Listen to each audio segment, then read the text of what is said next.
یہ کیا ہے؟ اس کا ریکارڈنگ ہے. کس چیز کی ریکارڈنگ آپ کریں گے؟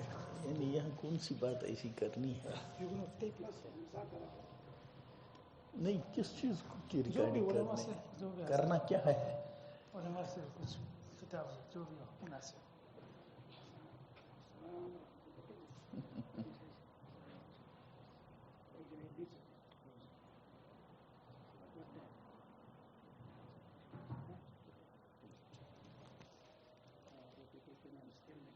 وقت کم ہے تو قریب ورنہ تعارفی کلمات کہنے کی ضرورت نہیں. کس کے لیے تعارف؟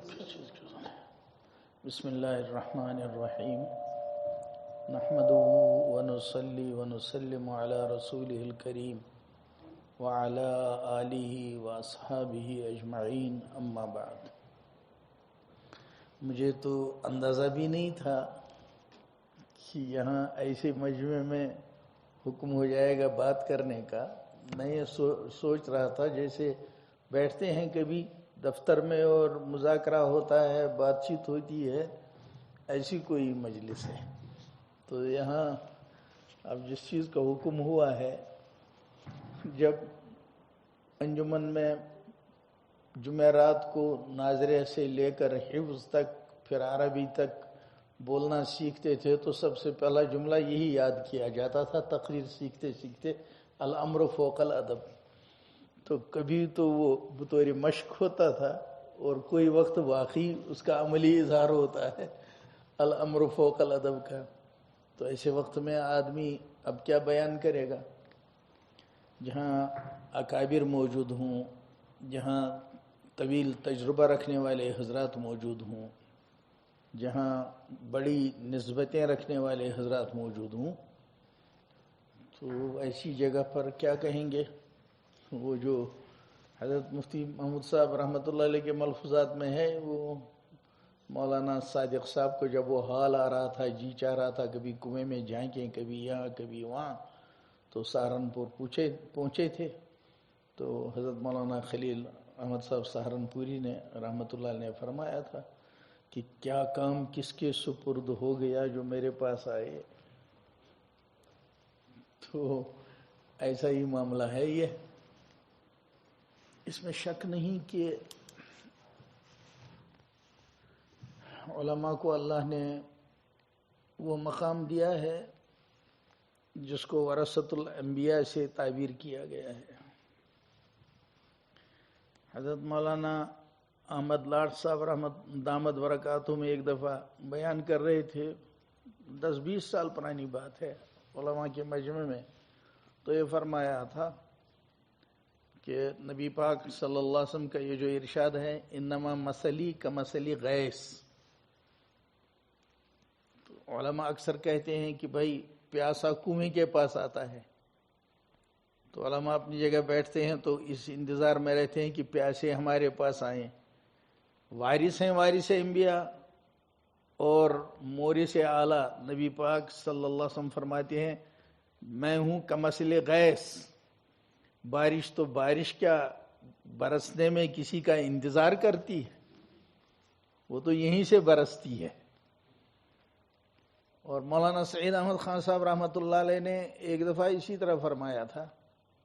فرمایا کہ علماء کا ہی مجمع تھا. فرمایا کہ یہ جو سب سے پہلے 3 لوگ بلائے جائیں گے وہ سب وہ ہوں گے جو کام کرنے والے ہوں گے. ان میں سے کوئی معطل نہیں ہوگا جس نے کام نہیں کیا. وہ جو مشہور حدیث ہے ان 3 کو بلایا جائے گا تو وہ تینوں ایسے ہی ہوں گے کہ جنہوں نے زندگی بھر کام کیا ہوگا. لیکن جب سوال ہوگا کیا کیا، اور پہلے قاری عالم یہ جواب دیں گے حضرت سب کچھ کیا، تو جواب میں ان سے کہا جائے گا کذبت، تم تو جھوٹ بولتے ہو. کہا کذب کا اطلاق تو یہ اس پر ہوتا کہ اس نے کام نہیں کیا تھا اور کہہ رہا میں نے کام کیا، مگر خود روایت بتا رہی ہے کہ اس نے واقعی کام کیا تھا. اس لیے کہ آگے کہا جاتا ہے کہ تم نے جو کیا وہ کس جذبے سے کیا. گویا کرنا تسلیم ہے، لیکن صرف جو جذبہ تھا، جو دل کا رخ تھا، وہ صحیح نہیں تھا. اس لیے کہا گیا کہ تم نے کیا اس نیت سے کہ کہا جائے گا دیکھو کتنا بڑا آدمی تھا، کتنا اچھا تھا، کیسا عالیشان قاری تھا، عالم تھا، تو اس کو کہا فقط قیل، وہ تو کہہ دیا لوگوں نے. تو وہاں کام کرنے والوں سے مسئلہ ہے، اور وہ بھی اس بات پر اس کو کذب نہیں کہا کہ اس نے نہیں کیا تھا اور کہہ رہا ہے میں نے کیا، ایسا نہیں ہے، بلکہ تسلیم کر رہے ہیں کہ ہاں اس نے کیا. لیکن سوال یہ تھا کہ چونکہ تم نے صحیح ارادے سے نہیں کیا یا دل کا جذبہ بدل گیا تھا، تم سوچ رہے تھے لوگ تعریفیں کریں یا بڑا مانیں، تو اس لیے معاملہ یہ ہوا، کہا تم جھوٹ بولتے ہو. پھر فرمایا کہ اب اگر ایسا ہوتا تو کاپی کو اٹھا کے پھینک دیتے، کہیں گیٹ آؤٹ، کچھ نہیں ملنے والا ہے، تو معاملہ آسان تھا. کہیں کہ کراس ڈال دیا، پھینک دیا. آگے جو وعید ہے اس میں فَصُحِبَ عَلَى وَجْهِهِ فِي النَّارِ، جہنم کے رخ جو منہ کے بل جو جہنم میں ڈالا جائے گا. فرمایا یہ ہے بڑی پریشانی کی بات، فکر مندی کی بات. حضرت مفتی محمد حسن گنگوئی رحمۃ اللہ علیہ سن 1988 میں کشمیر تشریف لائے. تھوڑے علماء کشمیر میں تھے، ہم لوگ حضرت کے ساتھ گئے ایئرپورٹ چھوڑنے. تو ادھر سے اتنی سختی کا زمانہ نہیں تھا، بہت کھلا زمانہ تھا، ڈپارچر ارائیول آنا جانا آسان ہوتا تھا، اتنی سختیاں نہیں تھیں. جس سائڈ سے ہم ڈپارچر میں گئے ادھر سے ہی کچھ بزرگ حضرات آئے، دیکھا تو تبلیغ کے اکابر ہیں، تو وہ جہاز سے اتر رہے ہیں، حضرت میاں جی محراب رحمۃ اللہ علیہ. تو وہاں اچانک ملاقات ہوئی. حضرت نے فرمایا جانتے ہو کون ہے؟ ہم نے کہا حضرت جانتے ہیں، تو میاں جی محراب ہیں، نظام الدین میں روز دیکھتے ہیں. لیکن پوزیشن یہ تھی چونکہ میاں جی تھے. آپ سوچئے جہاں حضرت جی مولانا انعام الحسن صاحب خود بولنے والے موجود ہوں، حضرت مولانا عبید اللہ صاحب جیسے جبل علم موجود ہوں، حضرت مولانا عمر صاحب پالن پوری، اللہ نے کیسا عجیب ملکہ دیا تھا، مسائل کو کیسا حلوہ بنا کر پیش کرتے تھے، علم کلام کے مسئلے کو کبھی اتنا آسان کرتے تھے، لگتا تھا کچھ بھی معاملہ نہیں ہے. ایسے لوگ موجود ہوں تو ایسوں کی موجودگی میں کون آدمی سنے گا میاں جی کی؟ اس لیے جانتے تو تھے میاں جی ہیں اور نظام الدین کے بڑے عملے میں ہیں اور بہت احترام بھی ہے، سب کچھ ہے، لیکن دھیان نہیں دیتے تھے. مگر حضرت مفتی صاحب نے اس انداز سے کہا بہت بڑے آدمی ہیں. ہم نے کہا ہم جانتے ہیں حضرت، کا کیا کچھ نہیں جانتے. تو قدرتی بات ہے اتنا بڑا آدمی جب کہہ دے جملہ تو قلب پر اثر تو پڑتا ہے. حضرت کو روانہ کرنے کے بعد اب تبلیغ والے بہت سے حکیم بھی ہوتے ہیں، تو انہوں نے غنیمت سمجھا حضرت کی موجود میں دعوت دی سب کو، کہا پرانوں کا جوڑ ہے تو آپ حضرات بھی تشریف لائیں. تو حضرت کے جملے سے اور تقویت ہوئی، سیدھے ایئرپورٹ سے وہاں پہنچ گئے. وہاں حضرت جی کا نظام بنا تھا کشمیر کا، بس وہی ایک ہی سفر ہوا، پہلا بھی آخری بھی 1988 کا. لیکن یہ مقدمۃ الجیش تھا، جیسے آتے ہیں پہلے یہ اسی قافلے میں تھے، پہلا قافلہ تھا یہ. تو ہم بھی پہنچ گئے وہاں جہاں ان کو پہنچنا تھا. اب یہ تو معلوم تھا میاں جی ہیں اور بزرگ ہیں، بڑے ہیں، حضرت مولانا الیاس صاحب رحمۃ اللہ علیہ سے نسبت ہے، یہ سب جانتے تھے، لیکن سنتے نہیں تھے کبھی. ایسے ٹائم میں نظام نے بھی چلو بھائی اتنی دیر وضو کر کے آؤ، چائے پی کے آؤ، یہ ہوتا تھا کیونکہ وہ بڑے حضرات موجود ہوتے تھے. لیکن اس وقت جس کمرے میں چائے انہوں نے رکھی تھی علماء کی، الگ رکھا تھا کمرہ، تو وہیں پر سپیکر بھی تھا، ادھر میاں جی کا بیان ہو رہا. اب سن بھی رہے ہیں تو بیان چونکہ چل رہا تھا، اس لیے بہت یہ آج کی طرح نہیں تھا معاملہ، طلبہ دسترخوان پر بیٹھے تو سنت یاد ہی نہیں، بلکہ سب باتیں کر رہے ہیں، شور کر رہے ہیں. اور اتنا معاملہ بگڑا نہیں تھا کہ جن کے اکابر کی بنیاد ہی اتباع سنت ہیں، وہاں طلبہ مدرسے میں دیکھیں گے کسی کو امامہ کی سنت، ٹخنے سے اوپر پاجامے کی سنت، داڑھی کی سنت، صفی اللہ کی سنت کو کہتے ہوئے، تو ہمارے ملک میں تو ان کو صوفی کا تانا دیتے ہیں، اور پڑوس میں ان کو وہاں مجفف کا تانا دیتے ہیں. اتنا ماحول بگڑا نہیں تھا.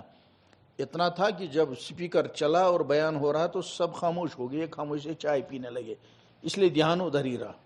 اب جو میاں جی نے باتیں شروع کی، بالکل جیسے عام لوگ روایات بیان کرتے ہیں اور اس میں حوالہ، اس طرح میاں جی نے ایسی باتیں شروع کر دی. اور وہ تھی بہت ہی قیمتی باتیں.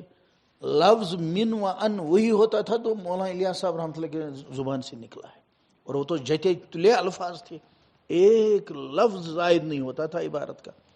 اور دلچسپی بڑی، بہرحال وہاں ختم ہو گیا وہاں کا پروگرام. طے ہوا کہ وہ علماء کی ایک مجلس ہوگی، اور وہ طے ہوئی ہمارے مدرسے میں بانڈی پور تیسرے دن.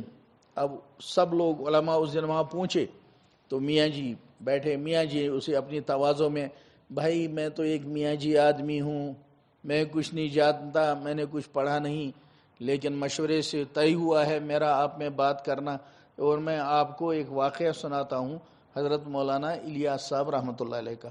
تو میاں جی نے واقعہ شروع کر دیا. فرمایا جمعرات تھی تو حضرت مولانا الیاس صاحب رحمۃ اللہ نے مجھے آواز دی، محراب. میں آ گیا حضرت. کہا چلو آج عالم کی ملاقات کریں گے. کہاں جانا ہے؟ مدرسہ امینیہ جانا ہے، اور مفتی اعظم مفتی کفایت اللہ صاحب رحمۃ اللہ کی ملاقات کرنی ہے. آپ جانتے ہیں مفتی کفایت اللہ صاحب رحمۃ اللہ علیہ علماء کے تاج تھے. جمعیت علماء ہند کے اس زمانے کے اصل روح رواں صدر کتنے سال، اور علم میں یہ جو تعلیم الاسلام پورے عالم میں دیوبندیوں کے پاس ہے، اسی سے سارے نصاب بنے، اسی سے دینی تعلیم کے رسالے بنے، اسی سے پھر سارا وہ جب سسٹم ہمارے پاس ہے اردو میں انگلش میں بنیادی ہوئی ہے. مفتی کفایت اللہ صاحب کو تو اللہ نے اتنی بڑی برکت دی تھی. کہا پہنچ گئے کشمیری گیٹ. حضرت مولانا مفتی کفایت اللہ صاحب رحمۃ اللہ علیہ صحن میں کھڑے تھے. ہم لوگ جو ہی ٹانگے سے اترے تو مولانا الیاس صاحب رحمۃ اللہ علیہ کو دیکھتے ہی حضرت مفتی کفایت اللہ صاحب رحمۃ اللہ علیہ ننگے پیروں باہر چلے آئے، اور حضرت مولانا الیاس صاحب رحمۃ اللہ علیہ کے ہاتھ میں مصافحہ دیا، اور اسی طرح ہاتھ پکڑے ہوئے لائے تو اپنی نشست پر بٹھا دیا. بیٹھ گئے. حضرت مولانا الیاس صاحب نے کہا میزبان جان بٹھائے، ہم حکم میں بیٹھنے کے بیٹھ گئے. کہ اتنی دیر میں جلدی کس کو بھیجا؟ اساتذہ کو بلاؤ. اب اس وقت کے اساتذہ اس زمانے کے، تو ان کو بٹھایا. میاں جی نے سنایا. کہا حضرت مولانا الیاس صاحب نے ان سے بہت مختصر بات کی. کیا کہا؟ کہا بتائیے آپ حضرات علماء ہیں اور دین کا کام آپ ہی کے سپرد ہے، یہ بتائیے اللہ پاک نے احب البلاد کس کو کہا؟ تو سارے علماء تھے، تو روایت کس کو یاد نہیں ہوتی؟ ابو داؤد میں موجود ہے احب البلاد الی اللہ مساجدہ. تو ایک دم کہہ دیا مساجدہ احب البلاد. کہا آپ کے سپرد ہیں. پھر کہا اعمال میں افضل العمل کیا ہے؟ کہ حضرت صلاۃ، اور صلاۃ بھی آپ ہی کے سپرد ہے. اور صلاۃ میں مسجد میں جب سب جمع ہیں بتاؤ احسن الحال کون ہے؟ سب نے بتایا حضرت امام. تو حضرت مولانا الیاس صاحب نے یہ سب پوچھنے کے بعد دوسرا رخ اپنایا. فرمایا ابغض البلاد کیا ہے؟ تو سب نے کہا اسواقها. فرمایا سب سے زیادہ غافل کرنے والی چیز اللہ سے کیا ہے؟ تو نے فوراً کہہ دیا حضرت تجارت، کیونکہ رجال اللہ تلہیہم تجارت ولا بیع عن ذکر اللہ مقام مدح میں آیا، تو اس کا منفی جو ہے وہ ہے اس کے خلاف والا. وہ کہہ دیا. بس اتنی سی مختصر بات کرنے کے بعد حضرت مولانا الیاس صاحب رحمۃ اللہ علیہ نے سوال کیا. فرمایا بھائی ایک آدمی وہ ہے جس کو اللہ نے احب البلاد حوالے کر دیا، وہ ہیں آپ، اور افضل الاعمال انہی کے سپرد ہے، اور افضل الاعمال میں بھی احسن الحال آپ ہی لوگ ہیں. لیکن خدا ناخواستہ کسی وجہ سے ایک آدمی ہے احب البلاد میں کھڑا، افضل الاعمال میں کھڑا، احسن حال ہے، اور پڑھاتے پڑھاتے سوچ رہا ہے کہ آج تو کمیٹی سے فیصلہ کرنا ہے کہ یا تو تنخواہ بڑھائیں گے یا میں استعفیٰ دے دوں گا، یا اس طرح کروں گا، یا جو میری جماعت ہے جو محتمم صاحب ہے ان سے آج یوں فیصلہ کروں گا. کہا ایک پوزیشن یہ ہے. دوسری پوزیشن وہ ہے وہ جو ابغض البلاد میں بیٹھا ہوا تاجر ہے اور سب سے غفلت والے کام میں ہے. اس کا جب کسٹمر آیا تو اس کو یاد آیا پرسوں مولانا صاحب نے جمعے میں بیان کیا تھا من غشنا فلیس منا، اور کانپ گیا وہ یہ سن کر کہ میں اس کو سودا دے رہا ہوں کہیں میں غش والا تو نہیں بن رہا ہوں. اور کانپتے کانپتے اس نے سودا دے دیا، ڈرتے ڈرتے پیسہ بھی ڈرتے ڈرتے. میاں جی نے کہا کہ حضرت مولانا الیاس صاحب رحمۃ اللہ نے ان سے پوچھا بتاؤ ان دو میں سے کون بہتر پوزیشن میں ہے؟ تو بات تو سیدھی تھی، ہمارے بھی سر جھک گئے، یہ تو بات ہی ایسی تھی، اس میں کوئی فلسفہ نہیں تھا، اس میں کوئی تقریر کی ضرورت نہیں تھی، خاموش ہوئے۔ کہا بس اس کے بعد حضرت مولانا الیاس صاحب رحمۃ اللہ نے فرمایا ہماری تو بس یہی مراد ہے جس طبقے کو اللہ نے احب البلاد دیا ہے، احسن الحال رکھا ہے اور افضل الاعمال انہی کے سپرد ہے، کاش اس طبقے کے قلب کی کیفیت بھی کیسی ہو جائے۔ تو اگر کمی ہے آج تو اب تخصص ہے ہر معاملے میں حضرت۔ پرانے زمانے میں ایم بی بی ایس ایک ہی ہوتا تھا، پھر وہ ایم ڈی کی بھی ضرورت نہیں پڑتی تھی، بون اینڈ جوائنٹ والا ہاسپٹل الگ نہیں ہوتا تھا، یہ نالوجی وہ نالوجی وہ کانولوجی یہ کیا کیا نکلی اس میں، یہ سب پرانے زمانے میں نہیں ہوتا تھا، مگر اب اس کے بغیر چارہ ہی نہیں ہے۔ اسی طرح سے ہمارے یہاں بھی پرانے زمانے میں مشکات پڑھ کر عالمیت کی سند دی جاتی تھی، یہ تو ہمارے اکابر نے دور حدیث کا سلسلہ شروع کیا، دور حضرت شاہ ولی اللہ محدث دہلوی علیہ رحمہ کے اس سے، اور یہ تو سوال ہی نہیں ہوتا تھا کہ قاضی کی تربیت الگ، افتاء کی تربیت الگ، فقہی مباحث کی محنت الگ، ہر چیز الگ، تدریب المعلمین الگ۔ اب تو ہر شعبہ الگ ہو گیا اور اس میں تخصص بھی ہو گیا، لیکن اگر کمزوری آ رہی ہے وہ کس جگہ پر؟ ہم لوگوں کو اس گئے گزرے دور میں اللہ نے بہت بڑا امتیاز دیا ہے، اس قرب قیامت میں بھی پوری دنیا اس وقت تباہ حال ہے۔ ہم لوگ موجود تھے، پشاور میں کانفرنس ہوئی، جمعیت علماء کی کانفرنس ہوئی، میں محتم صاحب کی خدمت میں تھا ساتھ، تو شام کو محتم صاحب کا بیان ہوا، آدھا گھنٹہ محتم صاحب بولے۔ میں سوچ رہا تھا محتم صاحب ایسے ملک میں کیا بولیں گے، جس ملک سے وہ آ رہے ہیں وہاں اور یہاں تو آسمان اور زمین کا فرق ہے، محتم صاحب کیا جملے بولیں گے، کس طرح بولیں گے اور بیلنس کیسے کریں گے؟ کیونکہ اس سے پہلے ہم دیکھ چکے تھے، اس سے پہلے ایک کانفرنس ہوئی تھی لائل پور میں یا کہاں پر، اور حضرت مولانا اسد صاحب رحمۃ اللہ علیہ بولے نہیں تھے، انہیں کچھ بولنے کو نہیں کہا۔ تو محتم صاحب میں سوچ رہا تھا کیا بولیں گے۔ حضرت محتم صاحب نے شروع کر دی وہ والی حدیث جو پیشین گوئیوں سے متعلق ہے، کما تداعی العاقلۃ الی قصتھا، وہ پڑھ دی پوری حدیث اور اس کی تشریح دی، آدھے گھنٹہ بیان ہوا، سناٹا تھا۔ آپ جانتے ہیں پورے عالم میں اس گئے گزرے دور میں بھی لفظ دیوبند کی جو عقیدت ہے ایسی اور کہیں نہیں ہے، اور اس میں جو اعتدال اور بیلنس ہے، علمی بھی روحانی بھی دعوت میں بھی اور شعبوں میں بھی، ایسا اور کہیں ہے نہیں۔ تو سناٹا تھا، جیسے آپ کے یہاں کہتے ہیں پن ڈراپ سائلنس، ایسے حال کا بیان ہوا وہ۔ اس کے بعد مجھے انہوں نے اس وقت باہر ہی نہیں دکھا، صبح کو آپ وہ امام حرم آئیں گے، آپ کی ان سے بھی ملاقات ہونی ہے، میں خوش بھی ہو گیا۔ تو لیکن جب ہم رات کو وہاں پہنچے جہاں ٹھہرنا تھا، وہاں تقریباً 32 ملکوں کی علماء دیوبند کی جمعیتوں کے نمائندے تھے۔ حیرت ہو گئی کہ اس زمانے میں بھی کیا دنیا میں 32 ملکوں میں جمعیت قائم ہے؟ اب جیسی بھی ہے، یہ تو سیدھا ہے کہ جیسی حضرت مفتی کفایت اللہ صاحب رحمۃ اللہ علیہ، حضرت شیخ الہند رحمۃ اللہ علیہ، جو ان کا مقام تھا، آج کا تو ایسا مقام نہیں ہے، لیکن ہے ایسے گئے گزرے میں 32۔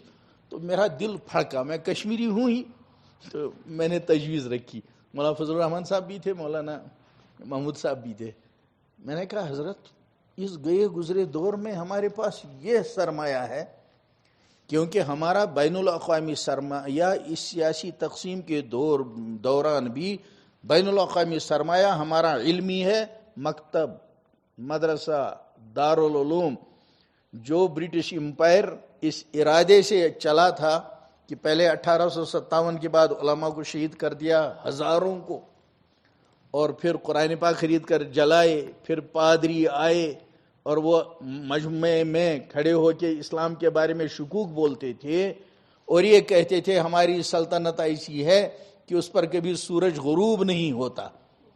اتنا بڑا امپائر تھا۔ ایک انار کے درخت تحت شروع ہونے والے ایک استاد اور ایک شاگرد نے ایسا کر دیا اتنی برکت اللہ نے اس کے اندر ڈال دی، اس برٹش امپائر کے پیٹ میں انگلینڈ میں اسی انار کے درخت کے نمونے والا مکتب قائم ہے۔ وہ تو چلے تھے مٹانے اتنی قوت کے ساتھ، لیکن اللہ کو باقی رکھنا تھا۔ اس لیے عرب ہو یا عجم ہو، مشرق ہو یا مغرب ہو، بالواسطہ یا بلا واسطہ، ہمارے اکابر کا لگایا ہوا پودا پورے عالم میں ہر ہی جگہ ہے، چاہے باطل کتنا چیخے چلائے۔ یہ ہمارا علمی میدان ہے، اور دعوتی میدان ہمارا دعوت اللہ، وہ دنیا جانتی ہے، اس میں کیا دوسری بات ہے۔ اس گزرے دور میں بھی یہ تو تکوینیات جو ہو رہے ہیں، ورنہ آپ دلی والے دعوت والے آدمی سے پوچھیں تمہارا پروگرام کیا ہے، کہے گا 6 نمبر، اور مکہ والے دائی سے پوچھیں گے تمہارا پروگرام کیا ہے، 6 نمبر، اور امریکہ والے دائی سے پوچھیں تمہارا مینیفیسٹو کیا ہے، کہے گا 6 باتیں، اور مدینہ والے سے پوچھیں 6 باتیں، افریقہ والے سے پوچھیں۔ ہمارا بین الاقوامی سسٹم قائم ہے، جیسے ہمارا مکتب ہر جگہ قائم ہے، دور حدیث قائم ہے۔ اتنے تقسیم در تقسیم کے باوجود، ملکوں کی سیاسی تقسیموں کے باوجود، ہمارا علمی سرمایہ بھی موجود ہے، ہمارا دعوت کا سرمایہ بھی موجود ہے۔ تیسرا شعبہ ہے ہمارا خانقاہیں۔ بتائیے کیا چیز موجود نہیں، کیا چیز موجود نہیں۔ پہلا زمانہ تھا حضرت شیخ الہند کے شاگرد عالم میں بولتے تھے، اور ایک ایک شاگرد ایک ایک ملک کے برابر تھا۔ پھر حضرت مدنی علیہ رحمہ کا دور آیا، ایک ایک شاگرد ایک ایک کائنات تھا۔ اور اس کے بعد جب حضرت شیخ مولانا زکریا صاحب کا زمانہ آیا، ایک ایک شاگرد ایک ایک محدث ایک ایک شیخ پورے عالم میں۔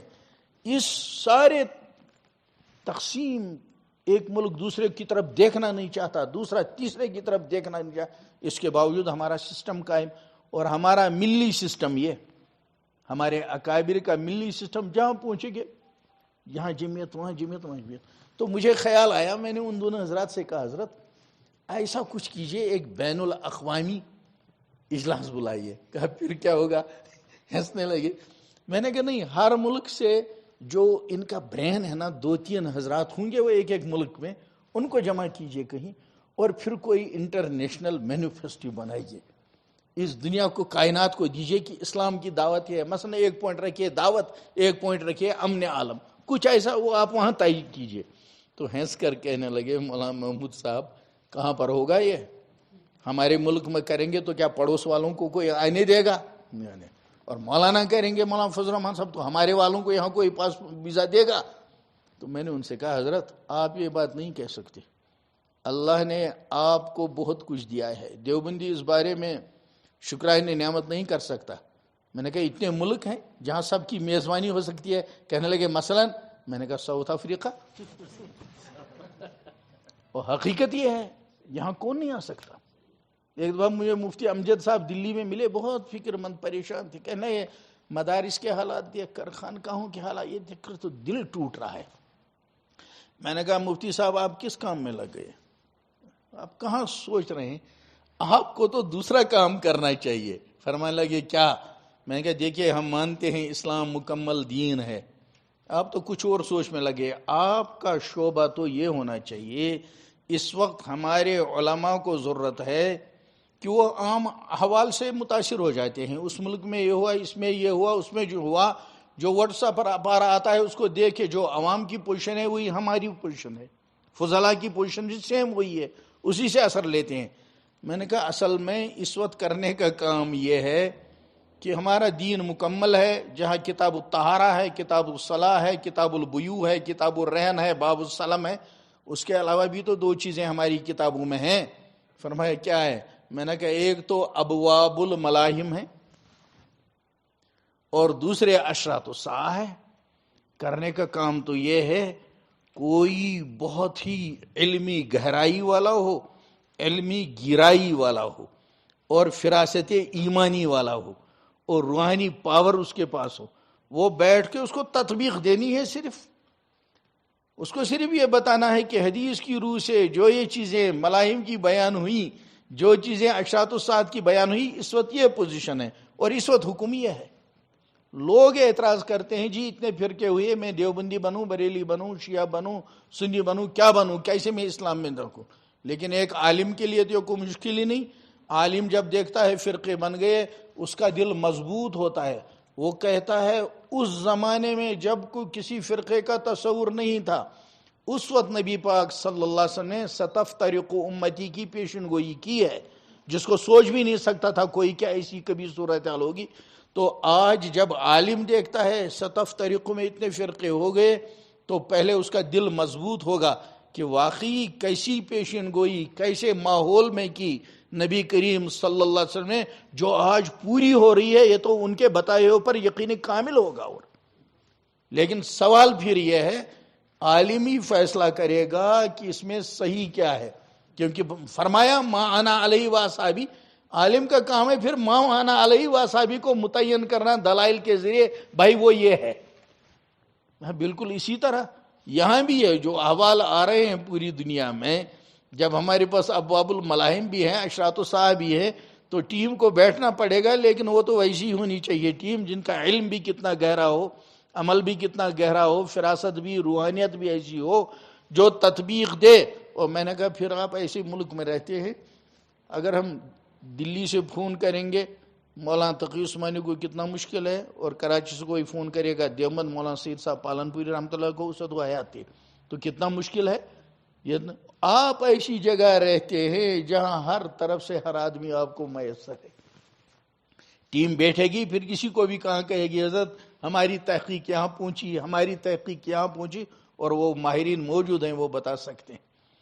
لیکن مسئلہ یہ ہے کہ علم بڑھا، شعبے بڑھے، سب کچھ بڑھا، لیکن جو قلب ہے اصل مرکز، تو اس پر توجہ کم ہوتی جا رہی ہے. اس لیے میں آپ کو نصیحت نہیں کر رہا ہوں، یہ ہم سب کا حال ہے. یہ تو اپنی برادری میں تو اپنی بات ہوگی، اپنی برادری میں بات ہوگی تو اپنی بات ہوگی، دوسروں کی تو نہیں ہوگی. اور جب ایسے لوگ کہیں جمع ہوتے ہیں جو فکر مند ہیں، تو فکر مند تو واقعی ان چیزوں کو سوچ سکتے ہیں. ہمارے یہاں احوال ایسے ہیں حضرت، جب وہ پچھلے سال ہوا سر تن سے جدا والا مسئلہ، توہین نبی اکرم صلی اللہ علیہ وسلم میں، تو اس وقت ایک جملہ چلتا تھا شاعت میں رسول کی سزا سر تن سے جدا. تو اس میں بیچارے وہ اجمیر والے بولے، ایک چشتی تھے وہ بھی گرفتار ہو گئے. دلی میں اجلاس ہو رہا تھا تو وہاں ایک آدمی آیا ان کی طرف سے، تو انہوں نے کہا کہ چونکہ مسائل بہت نازک ہو گئے، کیا ایسا امکان ہے ہم آپ دیوبند والوں کے ساتھ بیٹھ جائیں تو یہ لڑائی اکٹھے لڑیں؟ تو سب نے 100% مشورہ دیا. کہا جب باطل سامنے ہوگا تو سب کو اکٹھا ہونا ہے، وہیں طے ہو گیا. بالکل وہ آئے، ہم ان کی مدد کریں گے، جو ان کی ہوگی ہم سے مدد کریں گے. یہ ہوئی اس سال کی بات. پھر اس سال جس وقت مسلم پر اصلاح بورڈ کے صدر حضرت مولانا رابع صاحب رحمۃ اللہ علیہ کا انتقال ہوا اور نئے صدر کا انتخاب تھا، کیونکہ اسی نہج پر کام آگے بڑھا. تو جب نئے صدر کا انتخاب تھا، وہ اندور میں شاید تھا یا اجین میں، وہیں کہیں تھے، تو مجھے اچھی طرح یاد ہے سٹیج پر جس وقت حضرت مولانا خالد سیف اللہ رحمانی کا نام تجویز ہوا، تجویز کیا کسی اور صاحب نے، آپ سوچ بھی نہیں سکتے. سب سے پہلے تائید کی مولانا احمد رضا صاحب کے پوتے مولانا توقیر رضا نے 100% تائید کہ مسلم پر اصلاح بورڈ کے صدر تو یہی ہوں گے. وقت کی ضرورت ایسی ہے، باطل جس انداز سے آ رہا ہے، اگر ان حالات کو عالم نہیں دیکھے گا پھر کون دیکھے گا؟ اگر عالم کے پاس فراست نہیں ہوگی، وہ نہیں بھانپے گا کس رخ جا رہا ہے معاملہ، تو کون دیکھے گا؟ لیکن اس کے لیے بڑے دل کی ضرورت ہے. کوئی یہ سوچ سکتا ہے مولانا احمد رضا خان صاحب جس کے قلم سے کس قدر تکفیر ہوئی ہے، ان کا پوتا ہمارے سٹیج پر آ کر اس وقت ہمارے مسلم پر اصلاح بورڈ کے صدر کو تجویز کرنے میں 100% تائید. حالانکہ اس کو خطرہ ہوگا جب وہ آپس اپنوں میں پوچھے گا، کہیں گے ان سے تو مصافحہ کرنے سے نکاح ٹوٹتا ہے، ان کے یہاں جانے سے تو نماز نہیں ہو، کچھ بھی ہو سکتا ہے. لیکن جن لوگوں کے دلوں میں درد ہے امت کا، جو لوگ دیکھتے ہیں یہ کہ صورتحال کیا ہے، وہ لوگ بھانپتے ہیں صورتحال کو، اور ان کے قلب کی حالت ویسی ہے۔ تو اس لیے میں تو اس مقام پر نہیں حضرت میں آپ کو نصیحت کر سکتا ہوں۔ ابھی جب فلسطین کا مسئلہ تھا، دلی میں میٹنگ تھی، پتہ نہیں مجھے سنانا چاہیے نہیں، میرے بائیں طرف مفتی اشرف صاحب کچھوشوی بیٹھے ہوئے تھے، بریلیوں کے بہت بڑے آدمی ہیں، میرے بائیں طرف تھے، دلی جمعہ دفتر میں ہی تھے۔ ان کے برابر میں تھے جمعیت اہل حدیث کے صدر مولانا مظہر امام سلفی، وہ بیٹھے ہوئے تھے، ادھر دوسرے سب بیٹھے ہوئے تھے۔ دلی میں جنتر منتر پر چاہتے تھے یہ سب لوگ مل کر 300 آدمی وہاں احتجاج کر سکتے ہیں، یہ چاہتے تھے صرف 100 کو احتجاج کرنے دیں، اور کہنی نہیں ہے کوئی بات، کہیں گے یہ کہ جو اس ملک میں گاندھی جی کے زمانے سے لے کر واجپئی تک صورت رہی ہے حکومت کی کہ وہ ہمیشہ فلسطین کی حمایت کرتے رہے ہیں اور اسرائیل کو جائر سمجھتے رہے ہیں، یہ کہیں حکومت سے کہ بھائی یہی پالیسی رکھو۔ اجازت نہیں ملی قطن کی، 100 آدمی کی بھی اجازت نہیں۔ یہ کہہ دیا ہم انٹلیکچوئلز کو لائیں گے، بہت محتاط، ہر فرقہ دے گا چند، نہیں، گورنمنٹ نے اجازت دی، مشکل سے بس 1-2 سطر کی قرارداد دی، اور وہ پھر شائع ہوئی، اس کے علاوہ کچھ نہیں ہو سکا۔ تو جب عالمی صورتحال ایسی ہو تو جو اس امت مسلمہ کو لے کر چلنے والا طبقہ ہے، آپ سوچیں گے کیا علماء کے علاوہ کسی دوسرے سے امید کی جا سکتی ہے؟ امت کو راہ دکھائے گی علماء کی جماعت، علماء کی سربراہی ہوگی تو امت کسی صحیح نہج پر جائے گی، ورنہ ہر آدمی اپنی عقل سے سوچے گا۔ قرآن و حدیث تو علماء کے پاس ہے، لیکن ظاہر سی بات ہے اس معاملے میں آدمی کو اپنے دل کو بہت وسیع کرنا پڑے گا اور اپنے اکابر سے روشنی لینی پڑے گی۔ جب کشمیر کے حالات بگڑے تو ہمارے یہاں اس میں بہت وہ ہوتے تھے، جھگڑے تناؤ ہوتے تھے، اور وہ تو بندوق کے تناؤ ہوتے تھے، وہ تو باتوں کے نہیں ہوتے تھے۔ میں دیوبند حاضر ہوا، حضرت مفتی محمد حسن گنگوئی رحمۃ اللہ علیہ حیات تھے، وہ جو ملفوظات کی 9ویں قسط ہے اس میں اکثر وہی چیزیں، اور اس میں بیچ میں کوئی جگہیں خالی بھی ہیں۔ مفتی فاروق صاحب رحمۃ اللہ وغیرہ نے تصحیح کے وقت کہا یہ بھی مشکل ہوگا اس میں لانا، یہ بھی ہوگا، وہ جگہیں آپ کو خالی ملیں گی، لیکن یہ چیزیں ملیں گی جو میں آپ کو عرض کر رہا ہوں۔ سوال میں نے پوچھا حضرت کیا کریں، آپس میں اتنی جنگ ہے اور ادھر سے مقابلہ ہے، تو حضرت نے ایک جملہ جواب دیا، بھائی ایک آدمی گھر سے مسجد کے لیے نکلا ہو نماز کے لیے اور سانپ سامنے آ گیا، اور دوسرا وہاں آدمی غیر مسلم بھی کھڑا ہو، تو بتاؤ یہ نمازی اس وقت سانپ سے لڑنے کے لیے اس کے کفر کو دیکھے گا یا پہلے مشترکہ دشمن کو نمٹائے گا؟ یہ کوئی عام آدمی نہیں بول رہا، یہ دارالعلوم دیوبند کا وہ مفتی اعظم بول رہا ہے جس کے افتاء پر دارالعلوم کو اعتماد تھا، اور جس کے علم کا معیار کہ وہ دارالعلوم دیوبند میں بخاری پڑھا رہے ہیں، ان کے علم کا معیار ہے کہ ان کی فتویٰ محمودیہ سامنے ہے، اور ان کی روحانیت کا معیار یہ ہے کہ حضرت شیخ مولانا زکریا صاحب کے خلفاء میں سے معتمد خلیفہ وہ ایک بات کہہ رہے ہیں، تو کیا اس میں خدا نہ خواستہ کسی خیانت کا یا مداہنت کا شائبہ ہو سکتا ہے؟ تو ہمارے اکابر کو ان اکابر سے لینا ہے، اس میں ہے آپ کے ملفوظات 9ویں کھولیں گے تو حضرت نے ہی سنایا تھا۔ اس وقت چونکہ ہمارے یہاں مسائل ایسے ہی آ رہے تھے تو ہم حضرت سے براہ راست پوچھتے تھے۔ مولانا ابراہیم صاحب ہی وہاں تو ملاقات، اتنا بھیڑ بھاڑ کا معاملہ ہوتا تھا، دیوبند میں ویسے ہی لوکل طلباء علماء کتنے ہیں، پھر آنے والے کا ہجوم، یہی 2 منٹ 4 منٹ دروازہ بند کراتے تھے، تب حضرت سے ہم بات کر سکتے تھے۔ تو ایک دفعہ پتہ نہیں کیا بات ہوئی، ایسا ہی سوال کیا، وہ ملفوظات 9ویں میں موجود ہوگا۔ دلی میں 47 کا واقعہ ہوتے ہی کسی مزار پر وہ ساری، جیسے آج اس وقت گیان واپی مسجد کا مسئلہ ہے، دوسری مسجد تیسرا، ایسا ہی شروع ہو گیا تھا۔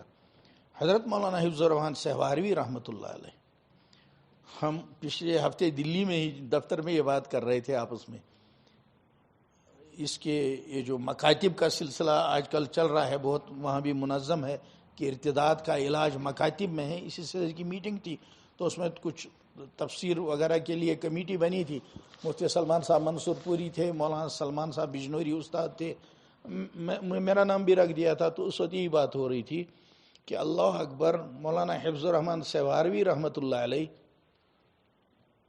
پورے عملی میدان میں تھے، ملی میدان میں.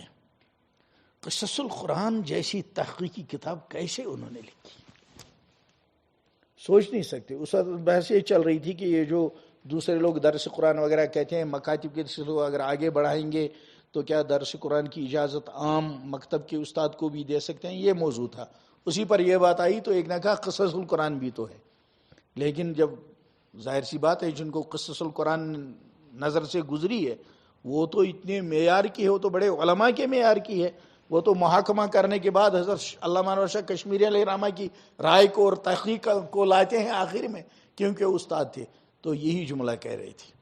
مولانا حفظ الرحمان سہواری رحمۃ اللہ علیہ تو پوری زندگی ملی پلیٹ فارم میں خرچ کر چکے، لیکن علم کا گہراؤ کتنا تھا کہ قصص القرآن جیسی تحقیقی کتاب ان کے قلم سے وجود میں آئی. تو حضرت مفتی صاحب نے اس وقت فرمایا کہ دلی میں اسی طرح کسی خانقاہ اور مزار پر قبضہ ہونے والا تھا. تو حضرت مولانا حفظ الرحمان سہواری نے وہاں کی انتظامیہ سے کہا تم بلاؤ جلدی کس کو، وہاں قوالی کراؤ، اور خود گورنمنٹ کے کسی آدمی کو لے کر آئے. کہا دیکھو جی اس کا مسئلہ ہے، یہ ہمارا اتنا پرانا مزار ہے. کہا اس ایک حکمت سے آج تک وہ ساری جگہ محفوظ ہے مسلمانوں کی. عام حالات میں ہم اس کو سوچ نہیں سکتے.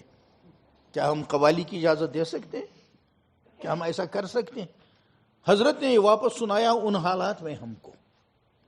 اچھا، اور حضرت کی شخصیت ایسی نہیں تھی جو عام شخصیت تھی، تو اس میں شک نہیں. ہمارے اکابر کے یہاں تعصب تو کبھی نہیں تھا، لیکن تسلب ہے ہمارے اکابر کے یہاں. وہ تو ذرہ بر اپنی لائن سے ہٹتے نہیں، مگر جہاں ضرورت پڑی وہاں ان کی حکمتیں ہمارے سامنے ہیں. اصل میں ہمارے نصاب میں کمی ہو گئی. علماء ہند کا شاندار ماضی حضرت مولانا سید محمد میاں رحمۃ اللہ نے لکھی، ہمارا نوجوان طبقہ اس کو نہیں پڑھتا. ہمارے مسلک کی چیزیں جو ہمارے بڑوں نے لکھی، نصاب کی کتابیں تو ہماری درسی پوری ہوتی ہیں، لیکن جن چیزوں سے ہمارا مسلک اور ہمارے اکابر کا مزاج سامنے آتا تھا، حضرت شیخ الہند کے جیل جانے کے واقعات، وہاں سے نکلنے کے واقعات، شریف مکہ کا سلوک، حضرت شیخ الاسلام کے ان کے ساتھ جانا، ہمارے آج کے نوجوان کے ذہن میں اس کی کوئی تفصیل نہیں ہے. ہمارے آج کے نوجوان کے ذہن میں آج کے ملکوں کے مجاہدات تو ہوں گے، مسلمان ملکوں پر کیا کیا آفت آئی، کب آئی، لیکن جس وقت ہمارے اکابر کے خلاف 1857 کے سمجھے جنگ کو ظاہری طور ہارنے کے بعد جو ایکشن ان کے خلاف ہوئی اور پھر کیا کیا گزری ہمارے علماء پر اور انہوں نے کیا کیا کیا، وہ اس وقت ہمارے فضلاء کے سامنے نہیں ہے. اس میں ہم بھی ہیں، ہم نے بھی اتنا گہرائی سے نہیں پڑھا، اور چونکہ نہیں پڑھا اس لیے آگے کا نقشہ ہمارے سامنے زیادہ نہیں ہے. حضرت مفتی صاحب رحمۃ اللہ علیہ اس کو سناتے تھے کہ حضرت گنگوئی رحمۃ اللہ علیہ جب نینی تال جیل میں تھے اور رہائی کا آرڈر آیا، ایک قیدی کا قرآن شروع کرا دیا تھا، تو وہ آیا یہ سن کر آپ کی رہائی آئی ہے، اب میرا کیا ہوگا، رونے لگا. تو حضرت نے فرمایا جب تک تیرا قرآن پورا نہیں ہوں گا جیل سے نہیں جاؤں گا. آج کوئی ایسا سوچ سکتا ہے؟ تو اصل ضرورت وقت کی یہی ہے کہ ہم اپنے اکابر کو اور زیادہ دیکھیں، پڑھیں، اور جو موجود اپنے اکابر ہیں ان کے تجربوں سے فائدہ حاصل کریں. حضرت مولانا عمر صاحب پالن پوری علیہ رحمہ پرانے لوگوں کو بہت سمجھاتے تھے. مجھے اچھی طرح ان کے جملے ہم لکھتے تھے، ان کے بیانات یاد ہیں. وہ برابر لکھتے تھے کہ جوان کا جوش اور پرانے لوگوں کا ہوش مل کر چلے گا تو کام آگے ٹھیک بڑھے گا. اگر صرف جوانوں کا جوش غالب ہوا یا صرف پرانوں کا ہوش غالب ہوا تو کام ٹھیک سے آگے نہیں بڑھے گا. اللہ تعالی ہم سب کو بھی توفیق عطا فرمائے. آپ نے میرے ساتھ زیادتی کی، میرے ذمہ بات رکھی.